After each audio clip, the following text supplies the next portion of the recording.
नमस्कार। वायु प्रदूषण से होने वाले विभिन्न प्रभावों को हमने पिछली क्लास के अंतर्गत पढ़ा और आज हम पढ़ेंगे कि किस प्रकार से वायु प्रदूषण को नियंत्रण में लाया जा सकता है। हमने देखा कि वर्तमान में वायु प्रदूषण जैसे जैसे आर्थिक विकास, तकनीकी या वैज्ञानिक प्रगति, औद्योगिक वृद्धि, नगरीयता की देन है। यानी जैसे जैसे हमने इन तकनीकी और वैज्ञानिक ज्ञान की ओर अपने कदम उठाए हैं, वैसे वैसे हमने एक विश्वव्यापी समस्या वायु प्रदूषण को सामने लाया है। और हो सकता है कि और भी अन्य प्रकार के प्रदूषण इसी दिशा के अंतर्गत हमें देखने को मिले।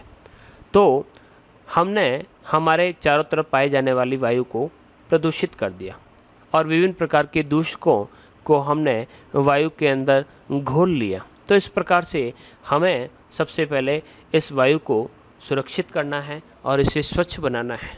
तो इसे स्वच्छ बनाने के लिए हम क्या क्या कर सकते हैं, तो इस प्रकार के प्रयासों का हम चर्चा करेंगे। सबसे पहले हम दो प्रकार के कार्य कर सकते हैं।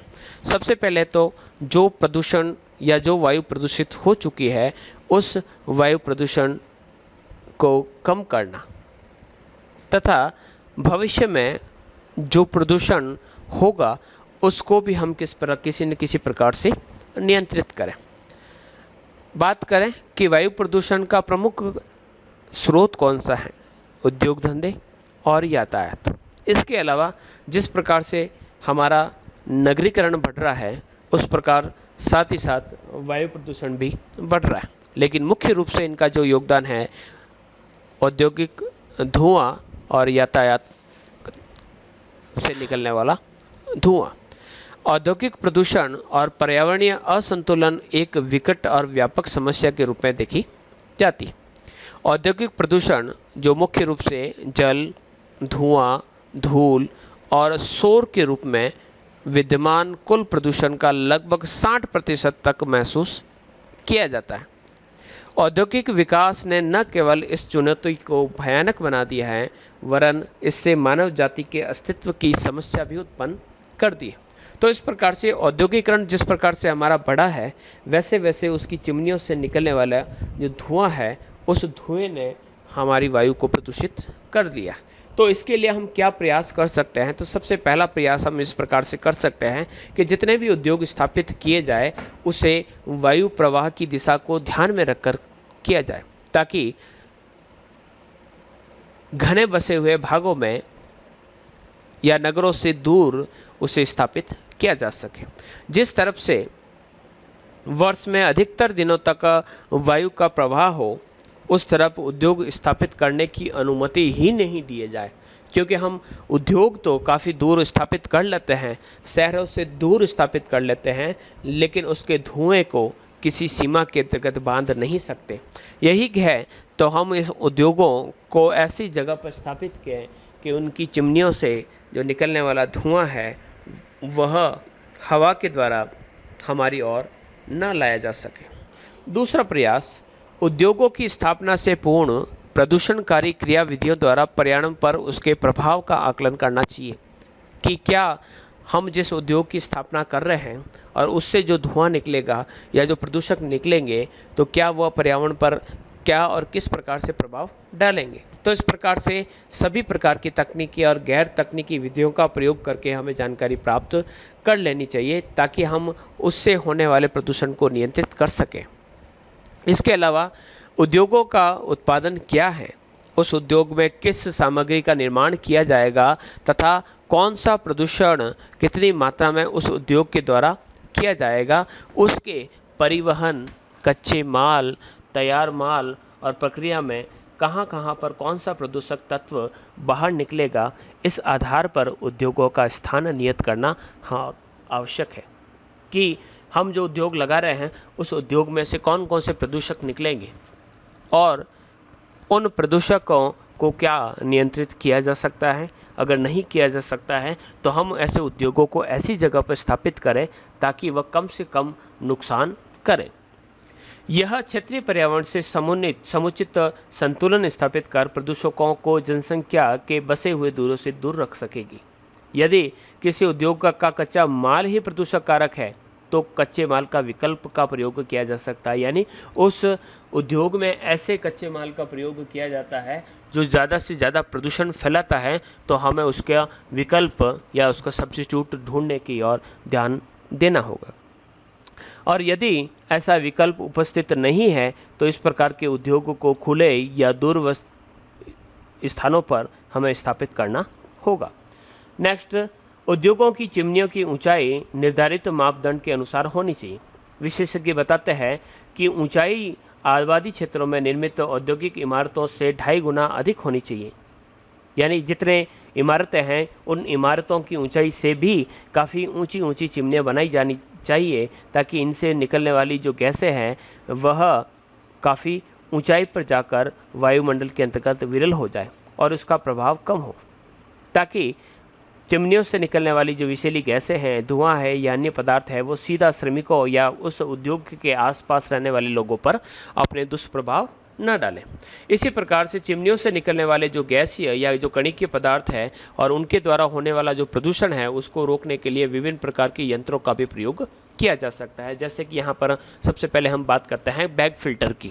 अब बैग फिल्टर क्या करता है कि उद्योगों की चिमनियों से निकलने वाले जो कणिकीय पदार्थ यानी छोटे छोटे से जो कणों के रूप में जो प्रदूषक निकलते हैं उनको फिल्टर करके अलग कर लेता है, और इस प्रकार उनमें चिमनियों के ऊपर इस प्रकार के फिल्टर लगाकर उस प्रदूषण को काफ़ी हद तक कम किया जा सकता है। कारखानों की चिमनियों से निकलने वाला धुआं तथा जो कालिक है उसके साथ मिश्रित यानी पर्टिकुलेट जो मैटर्स है उनको अलग करने के लिए हम विशिष्ट प्रकार के औद्योगिक फिल्टर का प्रयोग कर सकते हैं। इन्हें हम चिमनियों के साथ लगाकर इन कणिकीय पदार्थों को इस फिल्टर से साफ कर दें तो इस प्रकार के जो हानिकारक पदार्थ है वह वहीं रुक जाएंगे और केवल जो गैसें हैं वो बेलनाकार बैग से बाहर निकल जाती। दूसरा जो प्रयास है वह 50 माइक्रोमीटर से बड़े आकार वाले जो कणिकीय पदार्थ होते हैं जो वायुमंडल को प्रदूषित करते हैं, तो उसके लिए साइक्लोन सेपरेटर या साइक्लोन कलेक्टर या वेट स्क्रबर नाम के उपकरणों का प्रयोग किया जाता है। तो इसके अंतर्गत कारखानों से निकलने वाला जो कणिकीय जो पदार्थ है उन्हें उस कणिकीय पदार्थों से युक्त जो धुआं है उसे शंकु के आकार का यानी कॉन शेप का एक सिलेंडर से उसे गुजारा जाता है, और सिलेंडर में ठोस कणों से धुएं का तेज गति से मंथन होता है, उसे तेज गति से घुमाया जाता है, और उसका प्रभाव ये होता है कि जितने भी जो कणिकीय पदार्थ होता है वो सिलेंडर के निचले भाग में इकट्ठे हो जाते हैं और उन्हें वहाँ से अलग कर दिया जाता है। तो इस प्रकार से वेट स्क्रबर के द्वारा भी इस गैसों को जल के माध्यम से साफ किया जाता है। तीसरा एक और प्रयोग किया जा सकता है कि 1 माइक्रोमीटर से छोटे आकार वाले जो कणिकीय पदार्थ जो होते हैं उसे इलेक्ट्रोस्टैटिक प्रेसिपिटेटर ESP या high energy scrubber fabric filter नामक उपकरणों की सहायता से इसे शुद्ध किया जा सकता है। पांचवा प्रयास हम इस प्रकार से कर सकते हैं कि उद्योगों पर हम बराबर से निगरानी रखें और वायुमंडल में इन उद्योगों द्वारा निकाले गए जो पदार्थ हैं उनको पहले से उपचारित किया जा रहा है या नहीं उसके बारे में हम बराबर मॉनिटरिंग करते रहें। क्या उन उद्योगों के द्वारा नवीन प्रौद्योगिकी की सहायता ली जा रही है या नहीं ली जा रही है उसके बारे में भी हमें मॉनिटरिंग रखनी होगी। छठा प्रयास, औद्योगिक केंद्रों के वायुमंडल की नियमित जांच करके यानी एयर क्वालिटी इंडेक्स यानी औद्योगिक क्षेत्र जो होता है उसके आसपास के क्षेत्रों में शहरों में हमेशा AQI देखा जाता है और उसके लिए निर्धारित मापदंड तय किए जाते हैं, और प्रदूषण नियंत्रण के नियमों का प्रावधान करके हम इसके या इस प्रकार के जो उद्योग है उस पर व्यय भार लगाकर हम इसके निष्कासन को कम कर सकते हैं। सातवां प्रयास, उद्योगों में काम करने वाले जितने भी जो श्रमिक हैं उनको तत्काल बचाव या लंबे समय तक सुरक्षा देने की शिक्षा देनी चाहिए। उन्हें ये भी बताना चाहिए कि अगर किसी प्रकार की विषम परिस्थितियाँ हो जाए तो वो किस प्रकार से उसे या उसका समाधान कर सके। कहा जाता है कि अगर भोपाल गैस कांड जो हुआ था उस समय अगर श्रमिकों को उस गैस से बचने के उपाय पता होते तो हो सकता था कि जो जन की हानि हुई है वह काफ़ी हद तक कम होती। इसके अलावा नाइट्रोजन के ऑक्साइड के उत्सर्जन को रोकने के लिए दहन प्रणाली यानी कंबस्टन जो सिस्टम होता है उसमें थोड़ा सा परिवर्तन किया जा सकता है। जैसे कि बताया गया है कि 5500 सेंटीग्रेड तापमान पर कोयले को जलाते हैं तब वहाँ से नाइट्रोजन ऑक्सीडाइड का जो मात्रा में जो उत्सर्जन होता है वो काफ़ी कम होता है, लेकिन जब उसे 16500 सेंटीग्रेड या उससे अधिक तापमान पर उसे जलाया जाता है तो कोयले के दहन से अधिक मात्रा में उत्सर्जन होता है। तो इस प्रकार से कोयले की जलाने का जो टेम्परेचर है उसको अगर हम मेंटेन रखें तो भी नाइट्रोजन ऑक्साइड की जो उत्सर्जन है वो कम हो सकती है। औद्योगिक दुर्घटनाओं से निपटने के लिए औद्योगिक सुरक्षा और प्रबंधों की नियमित जांच की जा सकती है। तो इस प्रकार से हम उद्योगों से निकलने वाले धुओं को इस प्रकार से नियंत्रित कर सकते हैं। इसी प्रकार से हम जो व्हीकल्स जो होते हैं उनके द्वारा जो पोल्यूशन होता है उसे किस प्रकार से कम कर सकते हैं। तो वाहनों में पुराना इंजन होने से वायु प्रदूषण अधिक होता है, वो धुआं अधिक निकालता है। तो इस प्रकार से जो 15 वर्ष से अधिक पुराने हो चुके वाहन हैं उन पर रोक लगनी चाहिए और डीजल से चलने वाले वाहनों पर कम से कम उसका परिचालन हो, इसका भी ध्यान रखना चाहिए। इसके अलावा वाहनों में धुएं पर जो छलनी या पश्चात ज्वलक जिसे आफ्टर बर्नर लगाया जाना चाहिए, जिससे भी धुएं के जो इस प्रकार के जो कणिकीय पदार्थ हैं वो काफ़ी तरीके से नष्ट किए जा सके।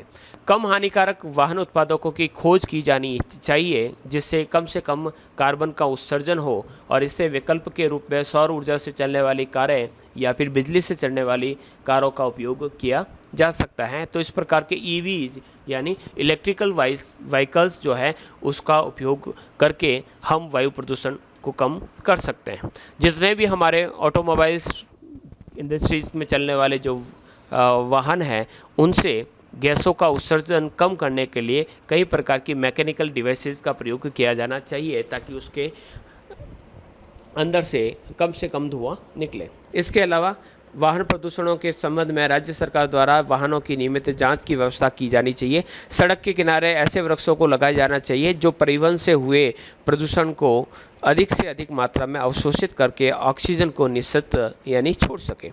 इसी प्रकार के वाहनों में जब जीवाश्म ईंधन यानी फॉसिल्स फ्यूल का जो उपयोग किया जाता है उसको कम से कम किया जाना चाहिए और इसके स्थान पर वैकल्पिक ईंधन जैसे CNG, कॉम्प्रेस्ड नेचुरल गैस, विद्युत, सौर ऊर्जा, मीथेन का उपयोग बढ़ाया जा सकता है। इसके अलावा इनका उपयोग करने वाले जो वाहन हैं उनको अनुदान प्रदान करके भी हम इस प्रकार के व्हीकल का उपयोग बढ़ा सकते हैं।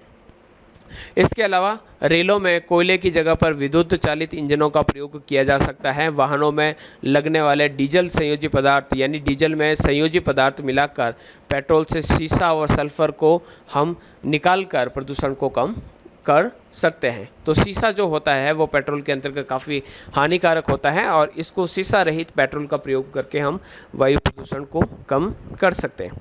इसके अलावा हम जितने भी जो सिटीज़ की जो प्लानर्स होते हैं उनको इस प्रकार की व्यवस्था करनी चाहिए कि यातायात या अवरुद्ध ना हो, क्योंकि अगर किसी प्रकार का अगर ट्रैफिक जाम होता है तो ट्रैफिक जाम होने पर एक ही जगह पर काफ़ी लंबे समय तक गाड़ियाँ धुआं निकालती रहती हैं और उससे न केवल यातायात प्रभावित होता है और प्रभावित होने के साथ साथ वहाँ पर जो धुएं का उत्सर्जन है वो काफ़ी अधिक देखने को मिलता है। तो इस प्रकार से प्लानिंग यातायात की जो प्लानिंग है उसको भी अवरोध को कम करके इस प्रकार के प्रदूषण को रोका जा सकता है। कुछ प्रदूषक ऐसे होते हैं वायु प्रदूषण जो मानवीय कारणों से उत्पन्न होते हैं, उसको किस प्रकार से कंट्रोल किया जा सकता है।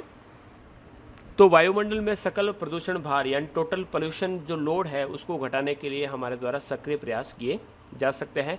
मानव समाज को असाध्य क्षति पहुंचाने वाले घातक और आपदापन्न वायु प्रदूषण को पूर्णतया समाप्त किया जाना चाहिए।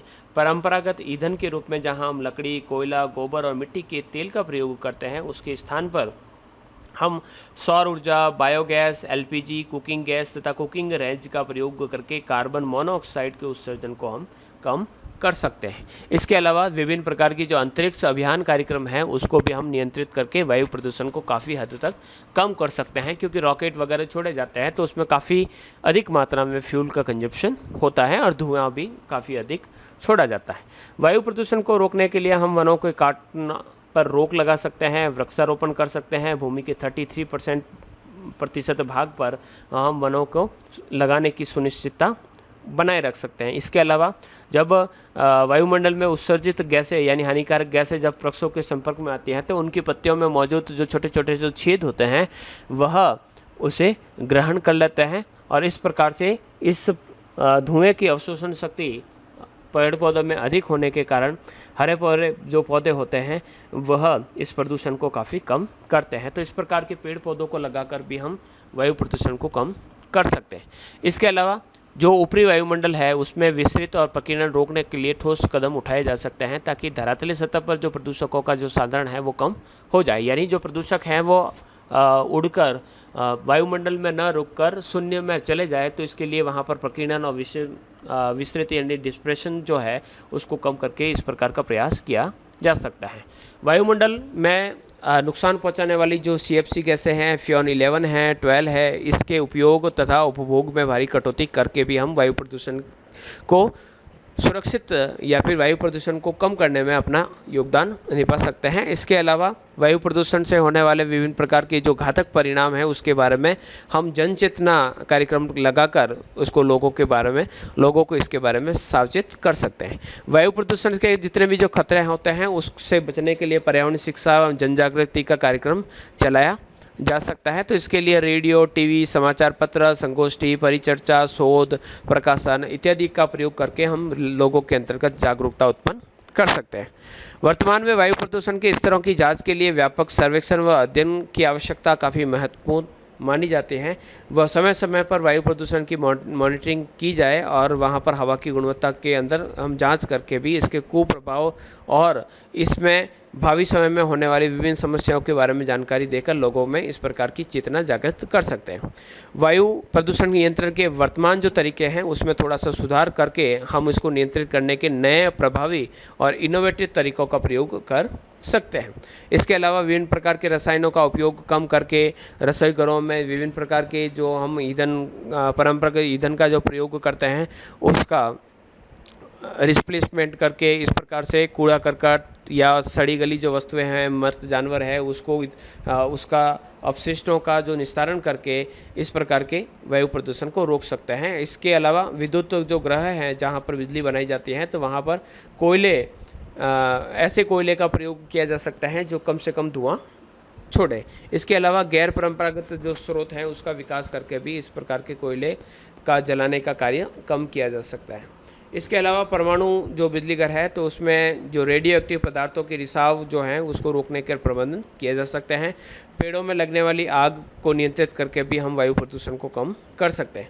इसके अलावा वायु की दुर्गंधता को कम करने के लिए सुगंध देने वाले पेड़ भी लगा सकते हैं और वायु प्रदूषण नियंत्रित संबंधी विभिन्न प्रकार के जो कानून हैं उन कानूनों का सख्ती से पालन करवाकर हम वायु प्रदूषण को कम करने की दिशा में एक अच्छा कार्य कर सकते हैं। तो ये जो प्रयास है केवल और केवल सरकारी माध्यम से नहीं, सरकारी तथा गैर सरकारी तथा एक मानव जो स्वयं इस दिशा में कार्य करें तो इस प्रकार की जो समस्या है उस समस्याओं से निपटारा पाया जा सकता है। तो ये था आपका वायु प्रदूषण और ऐसे ही हम प्रदूषणों की श्रेणी के अंतर्गत कल एक और प्रदूषण के बारे में विस्तार से चर्चा करेंगे।